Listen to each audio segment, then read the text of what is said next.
A total of 12,901 people seeking asylum have crossed this year. That passes the previous 6-month record of 12,747 in 2022. Home Office figures show that 257 people made the journey in 4 boats on Sunday alone. Just to put that into context, couldn't quite believe this when I looked it up, but that number for arriving on Sunday alone is almost as many as the 299 people that arrived by small boats in the whole year of 2018. So if you look at the graph of small boat arrivals, I mean, it is literally like a ski jump. It's gone up and up and up. And the question is why that's happening, and indeed whether you think any of the main parties have been talking about cracking down not just on legal migration but illegal migration, this promise being made by the Tories and indeed Labour primarily to stop the boats. Do you believe it? Do you actually trust anyone to stop the boats? And if you do trust someone, who is it? Get in touch, leave a comment for me at gbnews.com/yoursay with your views this evening on that question, and we'll come back and revisit your thoughts a little later. Joining me to discuss this is Dr. Omar Hammond-Gallego, Fellow in Political Science at the London School of Economics and formerly the United Nations High Commissioner for Refugees. Lovely to see you this evening. Thank you very much indeed for joining me.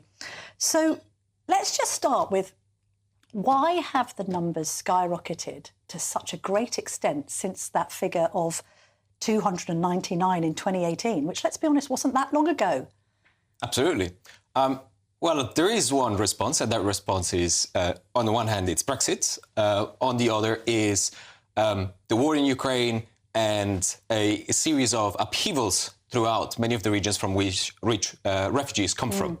Right. Let me just go back on that. Sure. Why Brexit? Because we know that there have been thousands and thousands of migrants, for instance, landing at Lampedusa, that Italian island, for the last decade, and obviously they're still a member of the EU.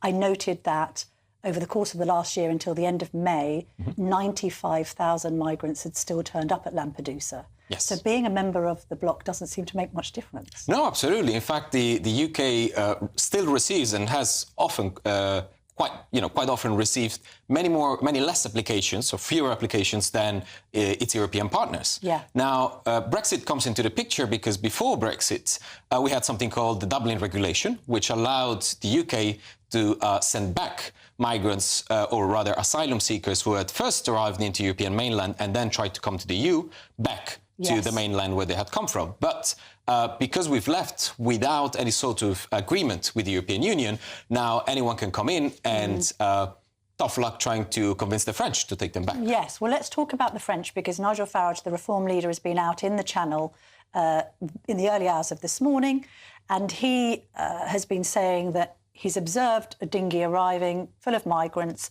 and effectively the French authorities have escorted them into English waters. So he's questioning why we're paying all these millions to the French for them not really to provide any border control at all. Yes, no, that's a good point. But I mean, I wouldn't know if the French authorities are actually escorting migrants. But what I can tell you for sure is that this is a complex problem that requires complex solutions.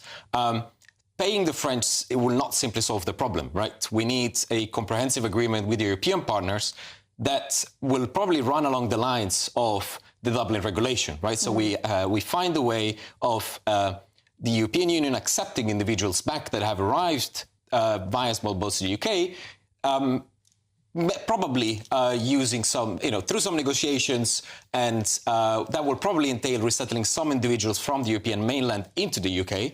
But this is what it is about, right? So these are complex decisions. Yeah. The outcome they will be the outcome of complex negotiations. And I think schemes like the Rwanda plan, for instance, are definitely not going to do anything in that regard. Why do you say that? Because the Tory argument, of course, is that it acts as a deterrent. Funnily enough, my newspaper, The Telegraph, did a piece today. One of our reporters went over to Dunkirk, asked some migrants there what they were thinking about the prospect of a Labour government, and some of them said, well, we're waiting for a Labour government because they're going to scrap the Rwanda scheme, and that's going to make it easier for us to come into the UK. Yeah. So I'll be very clear on this. I don't think there is any evidence at the moment in terms of statistics that suggests that migrants have stopped coming to the UK by boat, as you've just shown, because they're waiting for a Labour government. I think the Home Office data they use told us about earlier, that 882 migrants arrived on June the 18th alone, yes. Shows that this is the case. So they're not just they're there not being waiting. Put off, are they? No, they're not waiting there, Rwanda, right? or the spectre of Rwanda, even in the improbable likelihood of the Conservatives winning the next election and instigating Rwanda and having those flights take off, as Rishi Sunak has promised, in July, it can't have been acting as a deterrent theoretically, because these are record high numbers. Absolutely. I've said it several times on this channel. The Rwanda plan is ineffective. I don't think it's going to deter any migrants, or rather asylum seekers, from coming in. They will just find other ways of coming in. Is extremely expensive, right? We know that for only the first 300 people will have to pay over £500 million. And as a British taxpayer, I think our money can be better used than that. Yes. And then third, of course, it's illegal. It goes against much of our national legislation, but also international conventions that we've ratified. And of course, it wouldn't pass the test of the European Court of Human Rights. So a couple of questions on behalf of the audience who I think are confused as to why migrants can leave a safe country like France and still claim asylum in the UK. They've been safe in France, or indeed they may have been safe in any of the European countries that they've travelled through to get to this island. Absolutely. I think the response is quite clear. The convention, the Geneva Convention 1951, that sort of sets the framework for the way we accept refugees, states that as a state, you don't have to accept anyone who's beyond your borders. But once they're in, you have to have a look at their application for asylum, because you might be missing something. Now, of course, if they're coming through safe third countries, then the question is why, and as you rightly ask. And I think it's often because the reasons for choosing a specific country over another often comes back to the networks that they have, right? The language that they speak. So the choice of country often goes way beyond, because if you think of it, if they wanted to look for a country with a higher GDP per capita, they might as well stay in Germany, right? Or Austria, right? And in fact, they have easier access to work there. So why are they coming to the UK? They're coming to the UK for complex reasons, often depending on who they know, what they believe they can do in this country.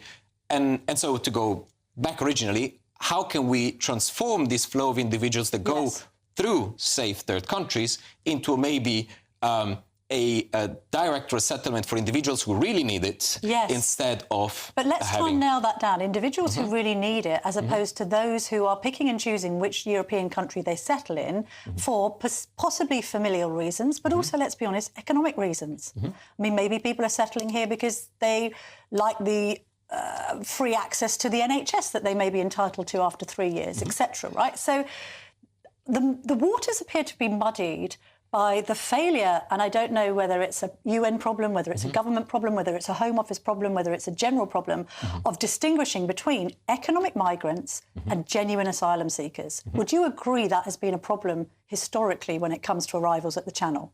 Absolutely, absolutely. I mean, we know that many of the individuals who are coming are asylum seekers because, roughly speaking, around 50% of applications eventually get accepted.